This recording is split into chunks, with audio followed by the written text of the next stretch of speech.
آپ دیکھ رہے ہیں بزون ٹی وی۔ دلچسپ ویڈیوز کے لیے سبسکرائب کیجیے ہمارا چینل۔ آئیے تو ناظرین بات کرتے ہیں آج اصلاح کے حوالے سے۔ ایک شخص نے آئینہ دیکھا تو معلوم ہوا کہ اس نے قمیض الٹی پہنی ہے اور ناک پر سیاہی لگی ہوئی ہے۔ آئینے کا کام تھا دکھانا، سو اس نے دکھا دیا۔ اب کیا وہ شخص آئینے پر خفا ہو گیا کہ اس نے کیوں اس کی خامیوں سے آگاہ کیا؟ نہیں، بلکہ وہ فوراً اپنی بگڑی ہوئی حالت کو درست کرنے کی فکر میں لگ جائے گا۔ یہی مثال ان لوگوں کی ہے جو ہمیں ہمارے عیبوں سے آگاہ کرتے ہیں، پھر ہم ان پر کیوں ناراض ہوتے ہیں؟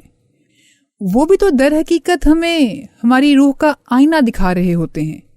بجائے ان پر غصہ ہونے کے، ہمیں ان کا شکر گزار ہونا چاہیے کہ ان کے دکھائے گئے آئینے کی بدولت ہمیں اپنی غلطیوں کی اصلاح کا موقع مل رہا ہے۔